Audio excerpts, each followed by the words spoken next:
할 때는 할렐루야 이렇게 얘기하면서 말을 훈련시켰고, 멈춰라 그럴 땐 뭐 해야 되겠어요? 아멘 이렇게 했습니다. 너무 잘해요. 그래서 출발할 때는 할렐루야, 멈출 땐 아멘 했습니다. 그래서 이 조련이 잘된 말을 주인에게 이양을 합니다. 이 주인이 정말 먼 길을 가기 위해서 이 말을 타고 의지하여 갑니다. 초원을 열심히 쌩쌩 달립니다. 근데 이 주인이, 말 탄 주인이 잠깐 한눈을 팔았습니다. 한눈을 팔았는데 이 말이 자기도 모르게 낭떠러지를 향하여 쏜살같이 달려가는 겁니다. 너무 정신을 딱 차려보니까 앞에 낭떠러지가 있는 거예요. 그러니까 여러분, 너무 급하면 당황하죠. 당황하면 뭐하죠? 실수합니다. 자, 그러면 뭐라고 외쳐야 되죠? 이 수준 높은 우리 동신교회 성도들은 뭐라고 외쳐야 될까요? 아멘으로 외쳐야 되죠. 할렐루야 외치는 순간 큰일 나죠? 그래서 아멘을 외쳐야 돼요. 그렇죠? 초보 운전자들이 보면 여러분, 브레이크를 잡아야 되는데 엑셀레이터 밟아가지고 교통사고 나는 그 경향이 참 많대요. 근데 이 말 주인이 정신을 바짝 차렸습니다. 그 짧은 순간이지만 아멘 외쳤습니다. 그러니까 거의 낭떠러지 1m, 2m 전방까지 간신히 자기 생명을 구원할 수 있었습니다. 아멘으로 외쳤기 때문에. 너무 그 상황에 너무 감사하고 너무 기뻐서 하나님께 할렐루야 그렇게 외쳤다는 거예요. 그 다음 이야기는 상상에 맡기겠습니다. 우리가 예수 그리스도를 믿는 하나님의 자녀들이 가장 많이 하는 신앙적 고백이 무엇일까요? 할렐루야 아니면 아멘입니다. 우리 구철의 형님이 대표 기도를 인도하셨는데 제가 아멘을 몇 번 했는지 몰라요. 아멘. 또한 우리가 어느 때 할렐루야로 외칩니까? 우리가 옆에 얼굴을 보면서가 아니라 어떤 사람이 하나님께서 하신 놀라운 간증 이야기를 들을 때 할렐루야, 하나님이 하셨네요, 할렐루야를 늘 외치며 또한 그렇게 고백을 합니다. 오늘 본문에도 보면 1절 말씀에 이렇게 말씀합니다. 일 후에 내가 들으니 하늘에 허다한 무리의 큰 음성 같은 것이 있어 이르되 할렐루야, 구원과 영광과 능력이 우리 하나님께 있도다 라고 고백합니다. 여러분, 이 본문은요 요한계시록의 본문이에요. 근데 이 요한계시록을 이단이나 사이비 종파들이 이 요한계시록을 자기 교리와 자기 교주의 구원에 맞게 뜯어고치고 그 다음 문자적으로 해석해서 14만 4천 명만 구원받는다, 아니면 문자적으로 해석함으로 말미암아 구원의 진리를 외도하고 그 다음에 그 구원의 진리를 왜곡하는 경향이 참 많이 있습니다. 그러나 이 요한계시록은 복음 중에 복음이고 진리 중에 진리입니다. 우리를 혼란케 만들고 우리를 어지럽게 만들기 위하여 요한계시록을 쓴 게 아니라 초대교회에 예수 그리스도를 믿는 자 안에 핍박, 환난, 고난, 박해가 있는 그들에게 이 고난이 이제 끝나면 예수님이 너희들 위해 천국을 만드셨고 그 천국에 하나님 아버지가 기다리시고 그 다음에 재림의 예수 그리스도가 오시면 너희 고난, 슬픔, 눈물을 그 눈에서 닦아주실 것이다. 이게 요한계시록의 주제 말씀입니다. 그런데 이 요한계시록을 잘못 이해해서 사람들을 혼란케 만들고 바른 진리에서 떠나도록 만드는 게 요한계시록의 말씀입니다. 언젠가 제가 요한계시록 연구하고 있기 때문에 이 말씀을 통해서 요한계시록 1장부터 22장까지 말씀을 함께 나눌 기회가 있을 겁니다. 근데 오늘 본문에 보면 이 허다한 물이라고 그랬습니다. 허다한 물이 할렐루야, 구원과 영광과 그 다음에 능력이 하나님께 있도다 라고 말을 합니다. 여기서 드는 질문이 뭘까요? 허다한 무리들은 누구인가 구체적으로 그런 질문이 생깁니다. 또한 할렐루야, 그 찬양을 받으실 대상은 누구인가 하는 것입니다. 또한 어느 때 우리가 할렐루야로 외쳐야 하느냐 하는 것입니다. 우리가 이 땅에서도 하나님을 찬양합니다. 또한 지금 이 사도 요한이 반모섬에서 천상의 세계를, 인간 세계가 아니라 천상의 세계에 대해서 보고 있는데 사도 요한이 지금 위에 보니까 할렐루야 외치고 있는 겁니다. 그럼 어느 때 이 땅에서나 천상에서나 할렐루야로 어느 때 외쳐야 하는가? 또한 마지막 질문은 우리들은 얼마나 자주 할렐루야로 하나님을 찬양하며 또한 어느 때 할렐루야로 외치고 있는가 하는 것입니다. 오늘 이 말씀에 이 네 가지 질문의 답이 오늘 본문에 기록되어 있습니다. 여러분 4절 말씀을 한번 보실까요? 4절 말씀 우리 한번 읽어보겠습니다. 시작. 또 24 장로와 내 생물이 엎드려 보좌에 앉으신 하나님께 경배하여 이르되 아멘 할렐루야 하니. 지금 여러분 이 허다한 무리가 누구냐? 지금 이 말을 하고 있는 천사들과 24 장로들과 그 다음 누구예요? 내 생물이 허다한 무리입니다. 그래서 할렐루야로 찬양하는데 할렐루야 누구를 찬양하고 있느냐? 여기 보니까 경배하여 이르되 아멘 할렐루야. 그 보좌에 앉으신 하나님께만 할렐루야로 경배하고 있다는 겁니다. 그러면 어느 때 우리 천상에 있는 하나님의 자녀들과 이 땅 가운데 사는 그리스도인들이 어느 때 할렐루야로 찬양해야 합당할까요? 오늘 본문에 보면 첫 번째는 2절 말씀에 보세요. 그의 심판은 참되고 의로운지라 음행으로 땅을 더럽게 한 큰 음녀를 심판하사 자기 종들의 피를 그 음녀의 손에 갚으셨도다 라고 말합니다. 지금 왜 하나님을 할렐루야로 찬양해야 되느냐? 큰 음녀를 심판하시는 하나님이기 때문에 할렐루야로 찬양해야 된다고 말합니다. 지금 이 배경이 17장 18절에 보면 큰 바벨론 나라의 심판이 기록되어 있습니다. 바벨론은 상징적인 나라입니다. 그 어떤 한 나라나 특정한 지역의 장소를 이야기하지 않습니다.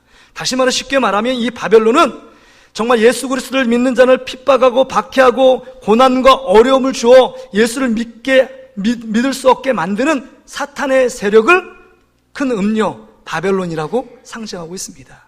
이 바벨론 제국 큰 음녀가 이제는 하나님의 심판주 앞에서 그 모든 심판을 통해서 무너지고 이제는 하나님의 자녀들이 올곧게 바르게 회복되는 날이 올 것이다. 그러기에 하나님을 찬양하라. 그렇게 말씀하고 있는 겁니다. 여기서 또 보면 2절에 자기 종들의 피를 그 음녀의 손에서 갚으셨다라는 말은 자기 종들의 피가 뭘까요? 예수 그리스도를 그 당시에 예수 그리스도를 믿는 것 때문에 핍박을 받고 박해를 받고 칼에 베임을 당하고 가죽에 벗김을 당하고 또한 손과 발이 잘려지는 피를 흘리는 순교와 박해 제물이 됐던 수많은 그리스도인들이 있습니다. 그 그리스도인들이 예수 그리스도께서 이제는 심판주로 오셔서 재림의 주로 오셔서 그의 아픔, 그의 눈물, 그의 고통을 다시금 갚아주실 것이기 때문에 이제는 그 심판주 되시고 참되며 의로운 심판을 행하시는 하나님을 마음껏 찬양하라 라고 말하는 겁니다. 지금 말하면 예수 그리스도 믿는 것 때문에 어려움을 당하고 예수 믿는 것 때문에 고통을 당하고 예수 믿는 것 때문에 눈물을 흘리고 예수 믿는 것 때문에 손해를 보고 희생을 감수하는 여러분들은 하나님께서 그 모든 것을 보시고 보상해 주시는 하나님을 찬양하는 저와 여러분 되시기를 주의 이름으로 축복합니다. 할렐루야. 그러기에 이런 자들을 할렐루야로 하나님을 찬양하라고 말씀하고 있는 겁니다. 뿐만이 아닙니다. 두 번째 보세요. 3절에 보니까 두 번째로 할렐루야 하니 그 연기가 세세토록 올라가더라. 여러분 연기하면 구약에서 보면 연기, 여러분 죄가 있으면 제물을 가지고 예루살렘 성전에 올라가 번제단에 제물을 놓고 그 다음에 반을 나누어 각을 떼어 제물을 태워서 뭘 드립니까? 하나님께 연기로 제사를 올려드립니다. 그리고 그 연기로 제사를 드리면 하나님께서 그 모든 죄와 허물을 용서하시고 그 다음에 죄사함에 은총을 베풀어 주십니다. 이게 연기의 제사예요. 여러분 이 말은 할렐루야로 하나님을 찬양할 때 한 번의 할렐루야 이 말이 정말 구약의 한 번의 그 제사로 드리는 그 아낌없이 드리는 제사와 동일한 효력을 발생한다고 말씀하고 있는 겁니다. 할렐루야. 그러기에 하나님 앞에 할렐루야로 드리는 제사, 이 찬양의 제사가 얼마나 귀하고 얼마나 큰 능력이 있는지를 오늘 본문은 우리에게 말씀해주고 있다는 겁니다. 그러기에 우리 가운데 죄사함을 허락해 주시고 모든 예배를 받으시는 그 하나님께 감사로 할렐루야로 연기로 날마다 올라가도록 하나님께 찬양할 이유가 있다라고 지금 사도 요한을 통해서 계시로 말씀하고 있는 겁니다. 마지막 세 번째로는요, 여기 보세요. 5절에 이렇게 할렐루야로 하나님을 찬양할 수 있는 대상이 누구일까요? 5절에 보세요. 보좌에서 음성이 나서 이르되 하나님의 종들 곧 그를 경외하는 너희들아 작은 자나 큰 자나 다 우리 하나님께 찬송하라 라고 말합니다. 어떤 자가 하나님을 찬송할 수 있을까요? 작은 자나 큰 자나 상관이 없다는 거예요. 신분은 빈부, 노소, 그 모든 걸 신분 고하를 막론하고 다 작은 자, 능력이 없고 힘이 없고 은사가 없고 배우지 못하고 건강치 못해도 하나님을 찬양할 수 있다는 겁니다. 어떤 자가요? 예수 그리스도를 믿는 자, 아무런 조건과 아무런 자격이 없는 자에게 우리 안에 예수 그리스도를 이 땅에 보내주셔서 예수 그리스도의 피로 말미암아 구원을 얻고 영원한 생명을 누리고 천국의 시민권자가 된 자들은 큰 자나 작은 자나 하나님을 마음껏 찬양할 수 있는 특권과 은혜를 부여받은 자인 줄 믿습니다. 그러기에 하나님을 마음껏 할렐루야로 찬양하라고 말씀하고 있는 겁니다. 여러분, 우리는 하나님을 마음껏 찬양할 수 있는 자격과 조건이 돼서가 아니라 하나님의 은혜로, 하나님의 자녀로 우리의 허물과 죄악을 가리워줬기 때문에 마음껏 구원의 하나님, 우리에게 능력을 주시는 하나님, 우리를 아픔과 고통 가운데 건져주시는 하나님을 마음껏 찬양할 수 있는 특권을 받은 자인 줄 믿습니다. 이 특권을 향유하고 누리는 복된 성도들 되시기를 주의 이름으로 축복합니다. 여러분, 오늘 하나님 말씀을 보니까 지금 1절에 다시 한번 돌아가면 그러기에 그 할렐루야 구원과 영광과 능력이 우리 하나님께 있도다 라고 정리하며 지금 말씀하고 있는 것입니다. 우리를 죄악 가운데 구원하실 분은 유일한 하나님과 예수 그리스도 그 분이라고 고백합니다. 그러기에 주님을 찬양해야 합니다. 우리가 홀로 영광을 받으실 대상은 아무도 없습니다. 이 땅 가운데 사람을 찬양하면 헛된 겁니다. 오직 하나님 아버지만, 영광 받으실 하나님만 찬양하는 저와 여러분 되시기를 주의 이름으로 축복합니다. 뿐만 아니라 능력의 주님이십니다. 우리가 연약함과 아픔과 눈물을 흘리고 고통 가운데 있을 때 24시간 눈동자처럼 지키시고 보호하시고 우리를 앞에서 끌어주시고 뒤에서 밀어주시는 하나님의 놀라운 능력 가운데 우리를 지키시고 보호하시고 우리를 영원한 생명으로 인도하시는 분이 누구냐? 능력의 하나님 아버지인 줄 믿습니다. 그러기에 24시간 우리의 구원주 되시며 우리의 영광이 되시고 우리의 능력이 되시는 그 하나님 앞에 할렐루야로 주님을 마음껏 찬양하는 여러분 되시기를 주의 이름으로 축복합니다. 그렇다면 여러분, 이 본문의 말씀을 통해서 여러분 24시간 여러분의 능력 가운데, 주의 구원 가운데 주님의 큰 손으로 여러분을 지키시고 보호하시는데 여러분의 입술에서 24시간 나오는 언어들은 무엇이냐 하는 것입니다. 할렐루야로 하나님을 찬양하고 있습니까? 할렐루야는 뜻은 하나님을 찬양하다, 아멘이라는 뜻은 그렇게 되기를 원합니다, 이런 뜻이에요. 근데 우리 입술에 주님을 찬양하는 입술보다 남을 비난하고 정죄하며 누구 탓하는 입술, 또한 이 경제적인 어려움에 신세 한탄하며 한숨 쉬며 부정적인 언어를 쏟아내는 우리의 모습들은 아닙니까? 하나님이 없는 자들의 입술에는 이런 고백이 있어요. 미치겠네, 힘들어 죽겠네, 돌아버리겠네, 환장하겠네, 이것저것 해도 아무것도 안 되네, 이런 언어들을 계속적으로 쏟아붓는 우리 세상 사람들을 보게 됩니다. 여러분, 이것이 세상 사람들만의 고백입니까? 늘 누구 때문에 못 살겠네, 누구 때문에 힘들어 죽겠네, 에휴 죽어야지, 아파서 죽겠네, 맨날 부정적인 언어들이 우리 입술 가운데 24시간 내 저 언어 속에 넘치는 것을 보게 됩니다. 여러분, 뿌린 대로 거둔다고 말씀하는데 우리가 이렇게 믿지 하나님이 없는 언어처럼 정말 이렇게 부정적인 언어를 계속 내뿜는다면 우리 삶이 어떻게 될까요? 오늘 하나님이 우리에게 말씀하십니다. 24시간 주님의 영광을 찬양하라고 말씀하십니다. 주님의 구원을 찬양하라고 말씀하십니다. 우리를 지키시고 보호하시는 그 놀라운 능력에 붙들려 할렐루야로 찬양하는 저와 여러분 되시기를 주의 이름으로 축복합니다. 이게 우리 그리스도인의 삶의 모습이에요. 그런데도 우리는 하나님을 망각합니다. 하나님을 잊어버리고 여러분, 우리 삶에 찬양이 점점 더 사라져가는 모습을 봅니다. 예배 시간도 찬양이 사라져요. 여러분, 일상적인 삶 가운데 믿음이 떨어졌다는 그 증거는요, 간단하게 볼 수 있습니다. 예수란 말이 없고 그 다음에 여러분의 입술에 찬양이 점점 사라지면 여러분 시험 든 거고 그 다음에 여러분의 믿음, 은혜가 떨어지는 증거입니다. 노래방은 연실 너무 잘 가서 열심히 부르는데 하나님을 찬양하는 입술이 아니다, 그러면 여러분의 믿음이 떨어진 거예요. 은혜가 떨어진 겁니다. 그러게 여러분, 다시 한번 우리 삶을 다시금 바로 점검해야 합니다.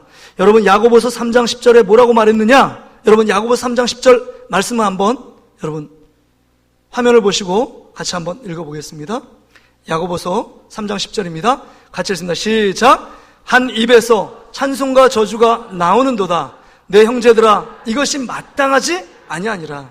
내 입에서 한 입으로 찬송이 나오고 한 입으로 저주가 나오고 부정적인 언어들이 나오고 예수 믿지 않는 사람들처럼 말이 나온다면 이것은 하나님이 기뻐하지 않는다는 겁니다. 바라기는 우리 사랑하는 모든 성도들은 하나님만 찬양하는 할렐루야 입술이 되시기를 주의 이름으로 축복합니다. 또한 우리의 문제가 뭘까요? 오늘 말씀을 통해서 너무 할렐루야라는 말이 여러분 구호나 주문처럼 아무 의미 없이 습관적으로 내뱉는 언어들이 아닌가를 생각해 볼 수 있어야 합니다. 여러분, 우리가 전화 받으면 뭐라고 하죠? 전화가 걸려왔어요. 다른 걸려왔습니다. 그 다음 뭐라고 말합니까? 습관적으로 여보세요? 누구십니까? 여보세요라는 말이 할렐루야로 둔갑했어요. 제가 할렐루야 하면 의미 없이 아멘, 아멘 할렐루야 말을 합니다. 마음이 없어요. 습관적인 종교 언어가 된 지 오래되어 있는 우리의 삶의 모습을 봅니다. 예수 오래 믿으면 믿을수록 이 할렐루야라는 놀라운 능력과 특권을 누리고 주님께만 찬양을 드려야 되는데, 할렐루야가 외식과 형식, 외적인 모습, 그 모습 안에 정말 예수 그리스도를 믿는 자의 그냥 표정으로 할렐루야야. 최철규 집사님 마지막 부흥회 때 자기 어머니를 뭘로 얘기했냐? 자기는 참 너무 싫었는데 공예배에 너무 출석 잘하고 날마다 자기 자신을 위해 기도하고 생문마다 그 차가운 손으로 자기를 안수할 때 그 어머니를 뭘로 표현했냐? 이렇게 표현했어요. 할렐루야 어머니라고. 할렐루야 어머니. 새로 이제 첫째 어머님이 돌아가셔서 둘째 어머니를 얻었는데 그분도 할렐루야 어머니였다고. 그것이 마지막에는 자기가 은혜 받으니까 너무 큰 축복이었는데, 여러분 비아냥거리면서 할렐루야로 말한 거예요, 그 집사님은. 그래서 여러분 할렐루야 영화도 있습니다.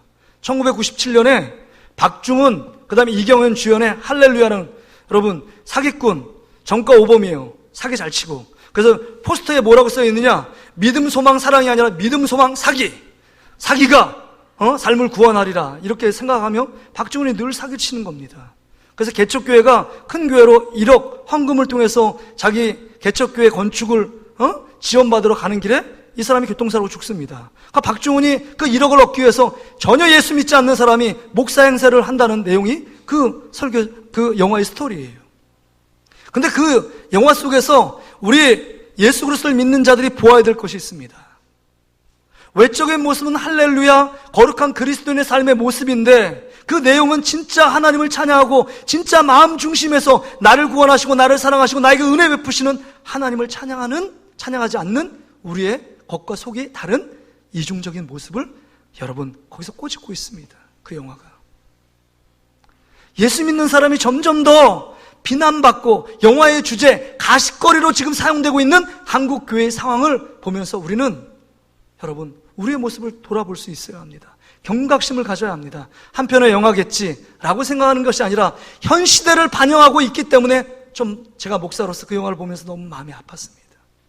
여러분, 이 할렐루야가 입술만의 고백으로 할렐루야로 끝나고 있는 우리의 모습인가? 아니면 내 마음의 중심에서 우리에게 구원자 되시고 진정한 정말 홀로 영광을 받으실 그 하나님과 우리 삶의 능력으로 구원하신 그 하나님 앞에 마음과 정성과 뜻을 당하여 하나님께만 찬양과 영광을 올려드리고 있는가 하는 것을 돌아볼 수 있어야 합니다.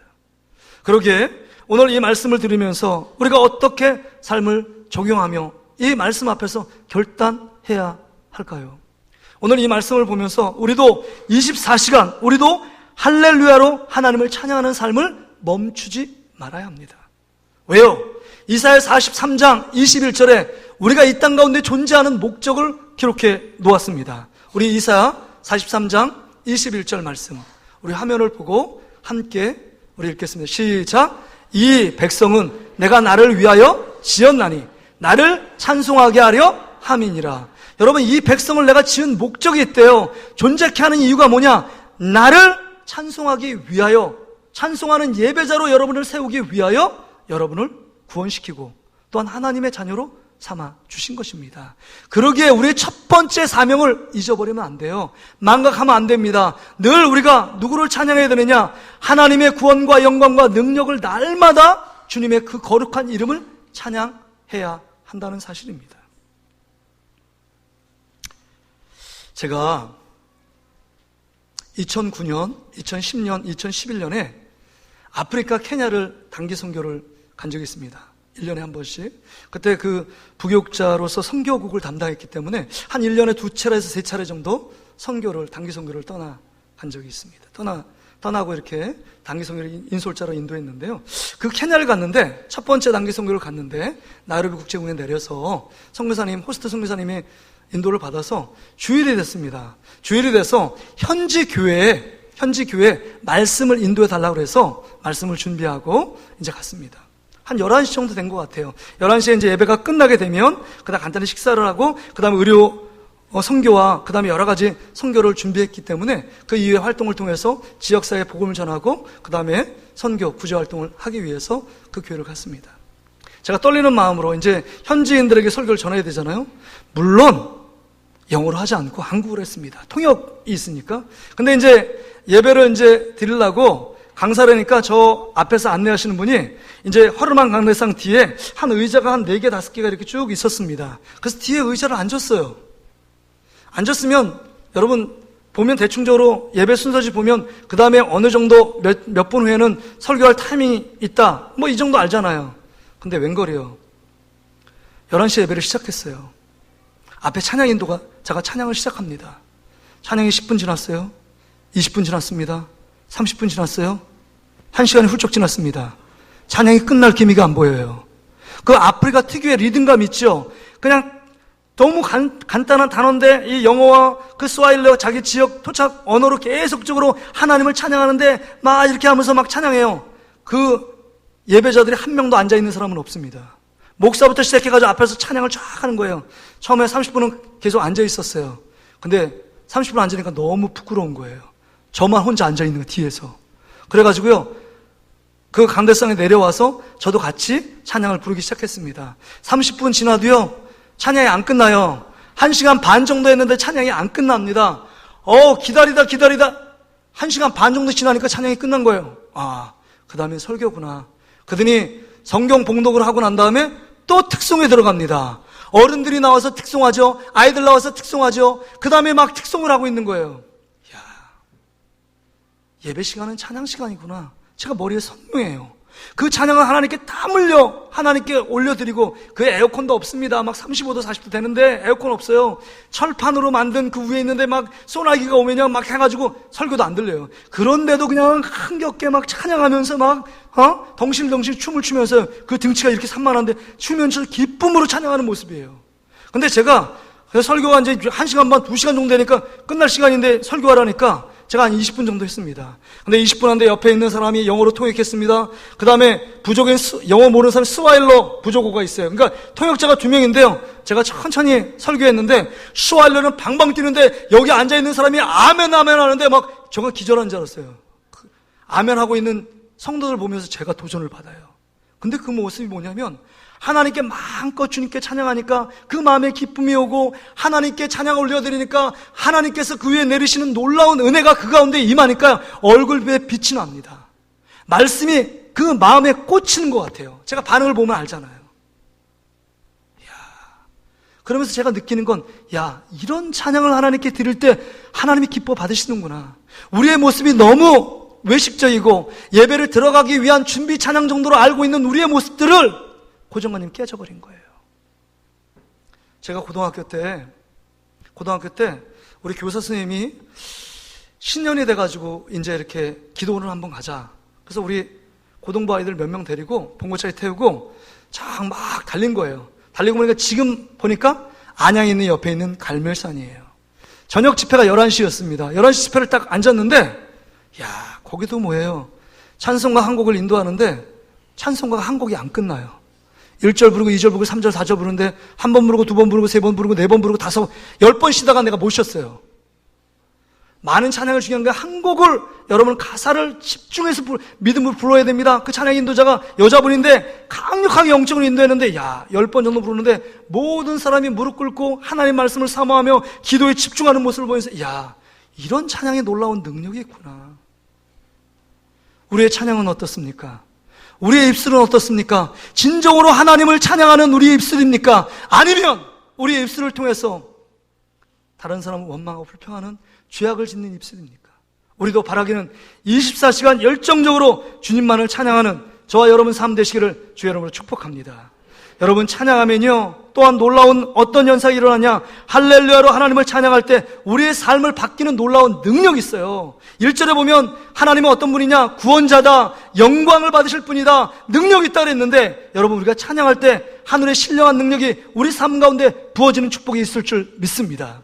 그래서 여러분 바울과 실라가 빌립보 감옥에서 있었습니다. 그런데 그 상황 가운데 도저히 찬송할 상황이 아니에요. 감옥 속에 무엇을 기쁘다고 찬양합니까? 우린 생각합니다. 기쁠 때 찬양합니다. 시간이 될 때 찬양합니다. 여유가 있을 때 찬양한다고 생각해요. 그러나 도저히 찬양할 수 없는 환경과 장소, 시간이었는데 그때 하나님께 마음껏 주님을 할렐루야로 찬양할 때 옥문이 열리는 놀라운 역사를 보게 된 줄 믿습니다. 여러분 찬양할 수 없는 상황에 할렐루야로 찬양하면 모든 장애물들과 그 앞에 놓인 모든 어려움들이 무너져 내리고 하늘의 기적과 능력을 베풀어 주실 줄 믿습니다.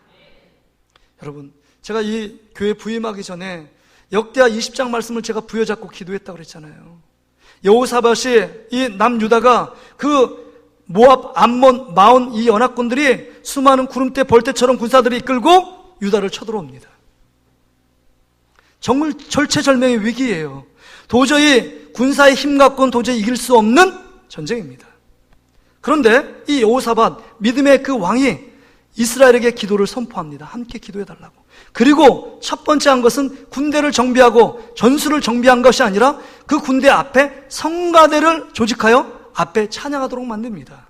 새 노래가 찬양이 임했을 때 하나님이 그때 복병을 예비해서 그 찬양을 듣자마자 모든 연합군을 물리치시고 하나님께서 전쟁을 이기게 하신 줄 믿습니다. 이게 여러분 역대하 20장 22절 말씀이에요. 한번 보실까요? 자, 같이 한번 읽어보겠습니다. 시작.